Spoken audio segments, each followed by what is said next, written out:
connecting and linking up our community with what's happening. There you go. Hey, let's go to the phones. We have the Vice President of the Mayor's Council of Guam, the Mayor of St. Anya, and he's also on the GVB board.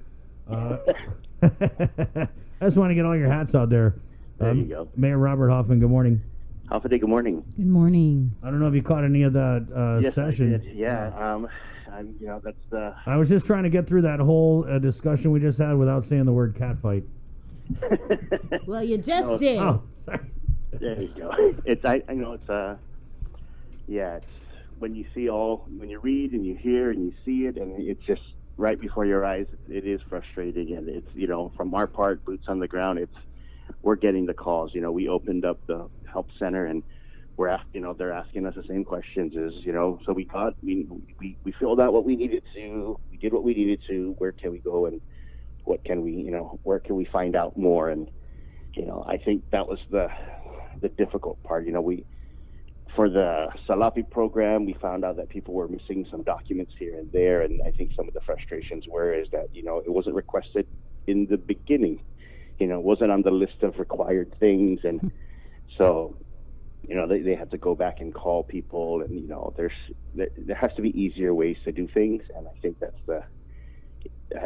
where everybody's just scratching their heads and looking at each other like, how did the colleges were able to assist the students immediately when they got the COVID funding? I mean, within a matter of days, they were able to get it out to the students, and some of the students were even expecting it. They're like, "Wow, I got money from the university."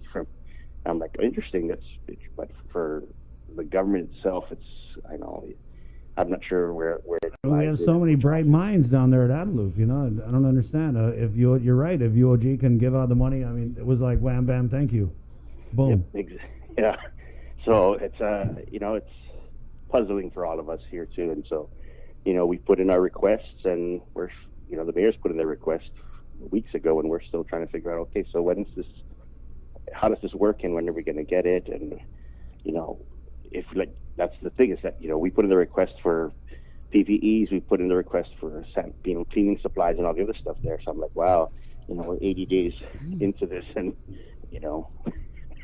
when are they going to give it to us when everything's over? It's going to be like the typhoons sometimes that by the time FEMA lands everything, we're kind of almost back to normal. You're boarding up the windows when the house blew down already. Yeah, FEMA comes in and says, here's your mops and your buckets. I'm like, it stopped raining 5 weeks ago. Thank you, FEMA. What are you hearing about the program in Salapi? Because we're hearing tomorrow's the deadline to apply, by the way. Right. We're hearing that people are having a hard time. They're not getting the checks, but then the word from Gov Guam is that they paid out $13 million. I know a lot of residents who did receive it. But those people were already on the program itself. Right. The ones who were not on any program and did apply, I know there were several mistakes. We were contacted by several of the people who work at that section who were processing it, saying, mayors, we got the request, we got the applications you sent, but we're looking for, we were missing some of these documents. And I said, that's the difficult part. I said, we were processing them, but when it came to getting some of the documents, places were closed still. I said, some of those documents that you're asking for, they couldn't get, and they don't have, things about their employment, things about, copies of IDs specifically, sometimes some of them had no IDs because they were either stolen or mugged. And so when we helped some of the homeless people, that was some of the issues there too. And so that's where we were like, okay, how did you want us to do this 4 weeks ago or 3 weeks, 5 weeks ago when things were still closed? How were we expecting it? So I'm glad at least they're combing through it, and they're making the calls, and they're asking people to, come up and fix that. But I think that's also on the other end for the end user. There's also some frustration. Sometimes people don't answer phone numbers they're not familiar with, and so I think if they tell people we'll be calling you and this is the number that we'll be calling you, they will, because I always see that all the time. Does anybody know anybody that know this number? Especially now, who's calling? All the banks are calling, the bill collectors are calling. A lot of people are just like, don't answer it.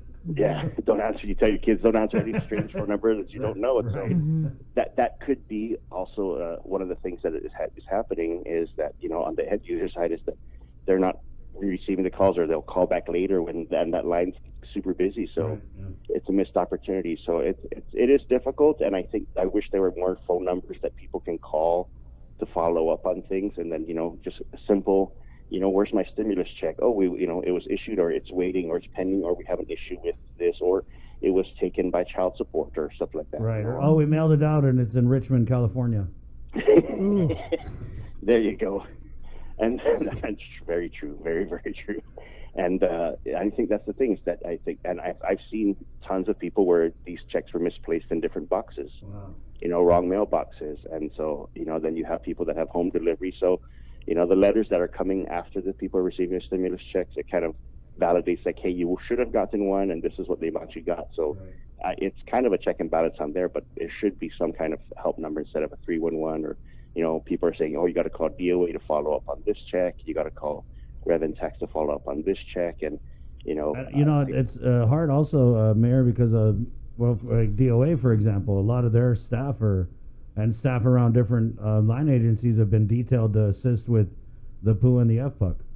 Yes, and that's what we're running into too. And so as the government tries to get back to normal, even just for our regular operations for the Mayor's Council, it's, is this division fully manned? And the answers are no. And they're assigned here and there. So I'm like, okay, so how do we kind of go back to normal? Because we need the manpower support in those agencies to kind of do what we need to do. So clear example was the EPA stuff that we're trying to get done, and the stuff the mayors are trying to get done in terms of purchase orders and accounting and paying some of the closeouts. So we're kind of caught between a rock and a hard place, and I think in most areas for it, but we're still doing what we can. Hey, were you able to get any update on the homeless? I know that they met yesterday, and I know they're going to be meeting again today. There is money there. Who's they, Mayor? Sorry. Gura, the Lieutenant Governor's office, and a few other people that are trying to figure this out on their end. I know that GSA is involved in the process. I think it's finding local. I think one of the requirements. I think Guam has to run it, and not. I think not an agency. Not a nonprofit or something like that. And I think that's the harder part to do. And so it's trying to figure out, okay, how do we shore up something that kind of doesn't exist right now, and the longevity of it. $2.6 million is a lot of money, and so it's finding the right ways to kind of. I was like, wow, 2.6 can buy a lot of apartment buildings, or figure this out. But wait, so what? So the budget is $2.6 million for this? I believe that was what was allotted somewhere. I remember. Oh, I thought it was like 250,000. Yeah, so no, I think that was for the one previously, but I think now. So now we're going to be paying more.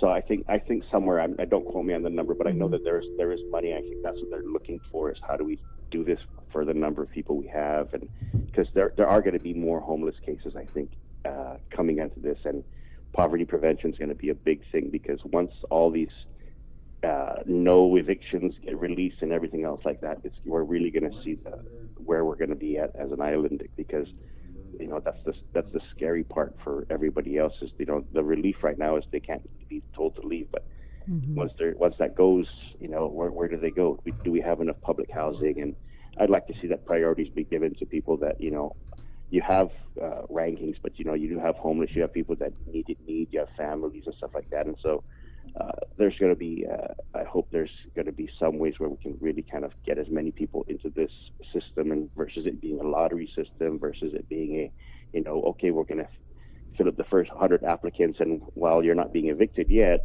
next down the line, you're going to have a family of 5 or 6 that need someplace to go. So there's a lot of discussion that has to happen about this. So, but we're seeing a lot more homeless everywhere, and the VSOs, GPD, we have people writing letters and lawyers writing letters and here and there saying, it's becoming a problem, and we don't want to say they're a nuisance, because they're not a nuisance. They're human beings who deserve every ounce of dignity and respect that we can give them, and our brethren. So it's how do we address this, and what's the underlying issues that are also compounding them to say, okay, this is why they're homeless. So I gotta say, that's all we've been hearing, though. It's just a bunch of talk. Yeah. We've had this CARES Act funding since April 17th, April 18th, April 22nd. They got the guidance on what you can do with this money, what you can't do with this, can do and can't do with this money. And we have a bill on session floor. You may use this CARES Act funding, but Senator Teresa Lai said we could be doing this right now. We could have done it yesterday, 2 months ago. And we're still even talking about homeless. Yeah, and that's the thing is that What the hell is going on? When we see the homeless and when we talk to them and when we bring food to them and stuff like that, they're asking, any word on the shelter here and there, and I'm speechless on it. And they appreciate that what we do when we go out and give them as mayors, but they follow up with us too, and they're like, have you heard anything? I'm like, once I do, I'm going to make sure we, you're the group in my park, or you're the group in my beach, or you're the group in this area that I'm going to go inform and say, hey, because they don't subscribe to anything and they don't have the regular JIC reports and stuff like that. So they heard about it and by word of mouth, and then they heard it was not recommended because of CDC or for whatever else recommendations that came through and said, oh no, this is not a good idea. So where's the good idea? How are they doing it? How are they doing it in other countries or other Where's areas? the good idea? That's a $1 million question, Mayor. Yeah, and it's, I don't know, maybe it's like the ARA money that Obama did after America got broken, and it took almost 2 years to do, but it shored up our economy. But I think in some jurisdictions they were able to do it really quick and boots on the ground projects, shovel ready projects, and have this done. And here we are. We're like, okay, here's the money, it's in the bank, and how do we do this? And I know we want to do it right. That's clearly understandable, but as we see the numbers grow, 15,000 people applying for unemployment, and at least we could have shored this up and got some of that basic information already months ago. Because I'm thinking, I mean, we're giving money to people who earn under 10,000. We advance that. We got this program in Salapi for people who are already on, for the most part, on federal assistance. We're giving money, or we're trying to give money now to families, but when you see it in the comments all the time, where's the help for those people who have been displaced or lost their jobs?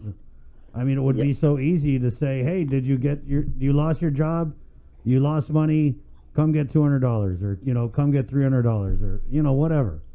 Yeah, and I think every little bit helps, and that's what I think surprises us, is that when we're issuing out even just the food commodities and the fruits and the waters here or there, these are small things to most people, but to them they'll stay in line for an hour or so, and I'm like, an hour or so.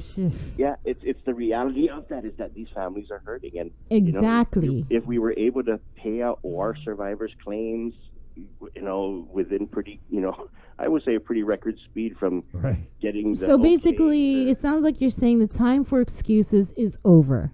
Yeah, I think, yeah. He's saying it in the Mayor Hofmann way.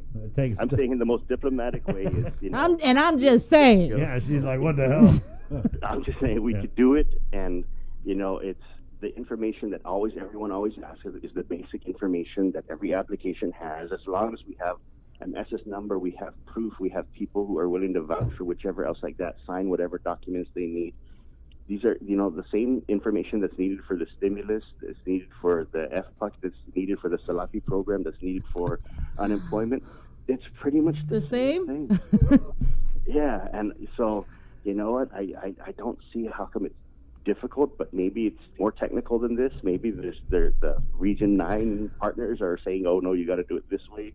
But at least tell us that if the Region 9 is the ones holding it up and saying, we have this, but maybe there's a trust issue with the federal government and the government of Guam. Maybe it's another person down there. But as we get people into the system slowly, I'm sure we can get it out faster instead of this 21-day wait or whichever. Man, if we can pay, if we can pay out invoices and quarantine hotels with no contract, why can't we get this done? Yeah, that's the thing, Mayor. I think is we've shown there is another way, right? And if it means putting people to work in the nighttime and giving them over, I think people would appreciate getting it faster. Of course. And I don't mind saying, okay, Treasury Department and the people cutting the checks, you're going to work till 10 o'clock at night every night until we're done. Or, hey, we're going to have 24-hour processing. We're doing an 8-hour. I mean, aren't we like labor human resources people? You guys should be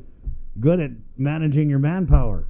Yeah, and I think, and even with public health, when we had our testing on Friday, we did great. We had record numbers on it, and our frustration was is they didn't get their calls till Monday and Tuesday, and they were told, you know, don't go anywhere till you get the call. But we got the results, you know, Friday and Saturday about being negative, but they were all waiting for that personal call, and so there was that frustration. And then when we finally called, they said, "Oh, there's only 2 people doing the calling, and you know, Mayor, you had 265 people." I said, "Yeah, but you know, they should have listened to what the JIC is." I said, when the JIC said everyone's negative, I said, "Yeah, but they were waiting for you." And so people were calling me saying, "Mayor, am I negative or positive?" I said, "You know, I haven't got to my call yet from public health." I'm like, "There's 2 people, and they didn't work during the weekend." So I'm like, "But why would you hold that over? That's going to bother somebody in their head." Saying, "We're going to test you now, but we don't work on the weekends, and we get off at 5." Right. And so then I asked public health. I said, "Let's do the testing in the afternoon, late afternoon, evening, or the weekend when people who are at work who never got a chance to get off work. You know, let's see how they test, because they're the ones most exposed." And because they're out. And it came back to, well, they really can only do the testing 9 to 12. I'm like, "Yeah, but their employers won't let them go, or they don't have leave, or for whatever reason, can we find a way to accommodate them?" But I understand logistically, that's a bunch of nurses that are going to end up having to make an extra different amount of money. I'm like, so I said, we're nickel and diming that, but for the other things, we're like, go ahead, just gun it. clear it. And we send all the deputy $100 directors a room for a broken room. Yeah, we do it. Give us 500 rooms. Yeah, some of it doesn't make sense, and I wish it did. I wish it made sense to me. I wish it made sense to a lot of people, but I think that's where the frustration lies, and our people think, you know, these hotlines close. They're not, you know, it's not really a hotline if you close. Yeah. You're just a phone number. You're right. I feel like there's this big part of our government that's not emergency anymore. They're just, you know, moseying along. Mayor, we got to run. We got Senator Shelton on, and we definitely want to get her on with all the fun events that happened last night. Very good. Go enjoy. I'll be listening. Okay, Stay safe. Thank you, Mayor. Wash your hands. Okay. All right. Yeah. So let's get. By the way, I'll be calling you after the show, Mayor Hoffman, about the email I sent you. Oh, you sent it. What kind of email? Sounds juicy.